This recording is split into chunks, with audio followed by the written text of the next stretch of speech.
All right, so got some important things to talk about. And I'm going to try and spell this out as plainly as I can. And people need to really listen to this. And not everyone, because some people get this. In fact, I think most people get this, but there's a lot of people that don't. So if you haven't heard, Biden is just canceled $10,000 in student loan debt. At least for everyone making under $125,000 a year, or if you're married, everyone making under $250,000 a year. He's going to cancel another $10,000 for borrowers that received Pell Grant. If you don't know what Pell Grant is people who maybe came from lower income families during college received a grant from the government to use for whatever. And that money doesn't have to be paid back. Here's my problem with that. You're going to cancel another $10,000 for people who receive Pell Grant. But just because you received money because you came from a low-income family during college doesn't mean you're not making a lot of money right now after college. And the people who are going to benefit the most from the student loan debt forgiveness are the people who are making more money right now anyway, because the lower income earners that have a college degree and student loan debt aren't paying as much, or they're not paying anything at all, because they'd be primarily on an income-driven plan anyways. This is why the whole student loan debt forgiveness thing is a fucking joke. And this is why the politicians that support this are like the ones that are going to benefit the most, because they're making quite a bit of money. And they have student loan debt from like Harvard and Yale and all these other schools that they decided to take out themselves. Just pay the shit back. The low-income earners with a degree aren't hardly paying anything towards their student loans. Now, the Pell Grant is racially motivated. Again, if you receive Pell Grant, that doesn't mean you're not having a good job right now. It just means that you came from a low-income family. Primarily, as far as the percentage or ratio of each demographic that received Pell Grant, minorities received it at a far higher rate than white people. Again, that's all it is. That was a racially motivated move. Now, why is there a disparity in student loan debt among different demographics? It has nothing to do with income or lack thereof, or what kind of class your family is in. In fact, the middle class is actually hit the hardest when it comes to student loans. If you came from a low-income family, you would get things like Pell Grant, whereas someone in the middle class didn't. The middle class and the lower class are taking out the same amount in loans because they have to pay the same amount for school. And a lot of the middle class families don't have money to allocate towards college expenses. No different than a lower class family. So the reason why there is a disparity is because, let's take the black community, for example. Black students, college students, are actually going into postgraduate studies, like getting a master's or a doctorate, at a higher rate than white people are. Therefore, they are deferring the payment on their loans from undergraduate and graduate studies longer. So when they say, well, black people have been hit hardest by student loan interest, they have more in loans, and they owe a lot more at the end when they start paying than they did that they took out. Well, obviously, because interest accrues, but the other reason is because white people, on average, at a higher rate, will go to their undergraduate degree, get it, and immediately enter the workforce. Therefore, they qualify to start having to pay back those student loans a lot earlier. Interest doesn't accrue longer, and they're paying down interest a lot sooner than, on average, the typical black student. That's a fact. This is all documented. Black students also, since they are going to graduate studies at a higher rate, have to take out more loans. Therefore, they have a higher balance. Has nothing to do with race, has nothing to do with income level. It strictly has to do with the decisions that they chose once they got to school, which is fine. I want them to be able to pursue those dreams, but they need to pay it back. That's all it is. Furthermore, Biden made a comment. He said, is it fair that someone who doesn't have a degree has student loan debt? You know, someone took out debt and didn't finish their degree. The majority of those circumstances, I've been to college, is because they went to school and partied and didn't do what they were supposed to do. They fucking failed out. And now we are rewarding their bad decisions. And everyone else who was actually responsible, paid back their student loans, or didn't go to college, is now on the hook for that payment.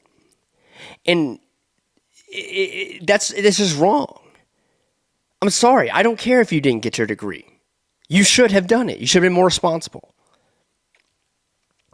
Now, let's talk about the deficit. Biden says, well, how are we going to pay for it? Okay, so the deficit. He says that in his first year, they lowered the deficit. That was by default. In 2020, the government had to spend substantially more money because of COVID. Government spending goes up. However, people were losing their jobs. Therefore, income in the United States was lost. A lot of income was lost. Therefore, there's not as much taxable income. So the tax revenues went down. The deficit is the difference between annual government spending and annual government tax revenue. Tax revenues went down because there's lower income. People weren't buying as much, so they're not getting as much on the sales tax end. Yet the government is spending more money. Therefore, there's a natural increase in the deficit. By the way, inflation plays a big role in this. Inflation was hardly anything during COVID. The next year, in Biden's first year, however, unemployment is substantially lower, so income has increased. Government spending did not get cut. He did not save any money. The government is not saving money. They're spending far more money than they ever have. But because of the rising inflation rates, this is why the government doesn't care about decreasing inflation, because there's a level there, about 9% or so, or a little higher, where it sucks for the average person, but it makes them look good politically.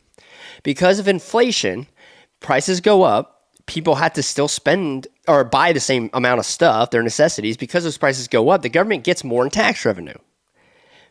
And since tax revenue is increasing just by default because prices are increasing, incomes are increasing, by the way, nominal incomes, not real incomes, but nominal incomes and taxable incomes are increasing, the government is just by default, without any policy change, getting more tax revenue, and it just outpaces their spending.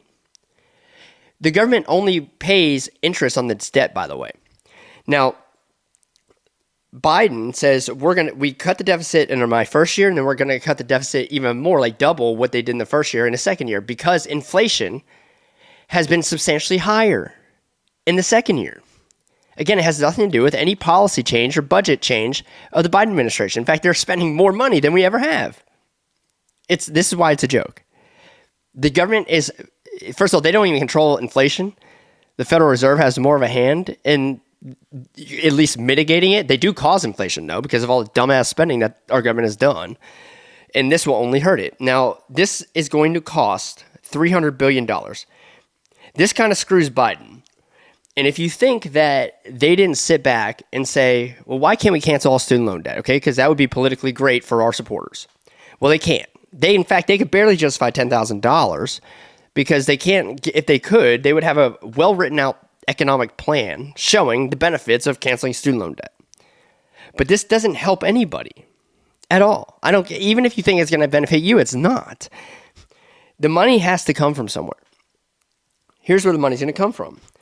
It's going to cause inflation, and then the Inflation Reduction Act that wasn't going to reduce inflation because, again, it's just more government spending.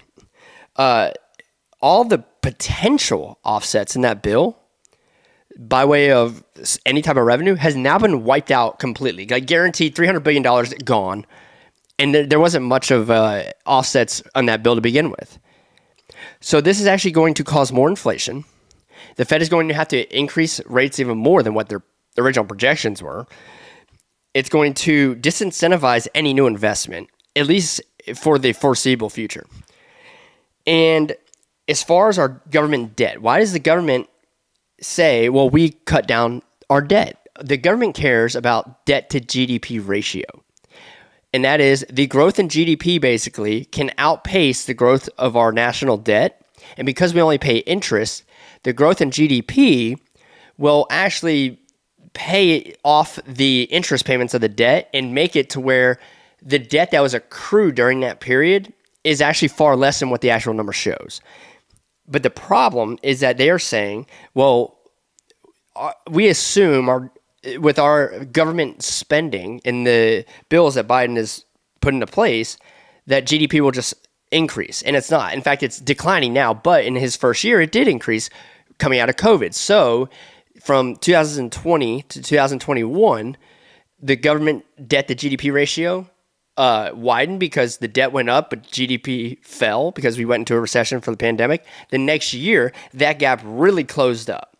So Biden was able to take credit for, we lowered the national debt. He didn't lower the national debt. The national debt is increasing still. It has been increasing. We're only paying interest, so it can't lower the debt. He's just lowering the GDP to debt ratio. Now, he won't be able to make that same claim next year unless GDP basically outpaces the 2 quarters that we've had of lost GDP this year so far. So that's going to be thrown out the window.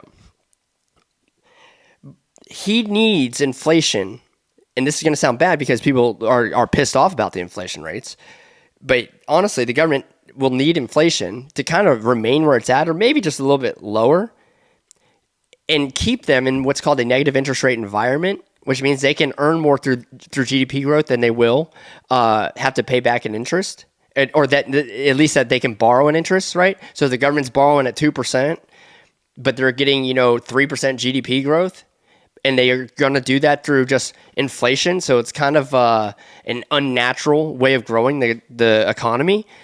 They're going to do it by above average inflation rates, put them in a negative interest rate environment, basically, and use it as a political, way to justify all this spending and debt forgiveness, and say that, we benefit so many people, it's not benefiting anyone.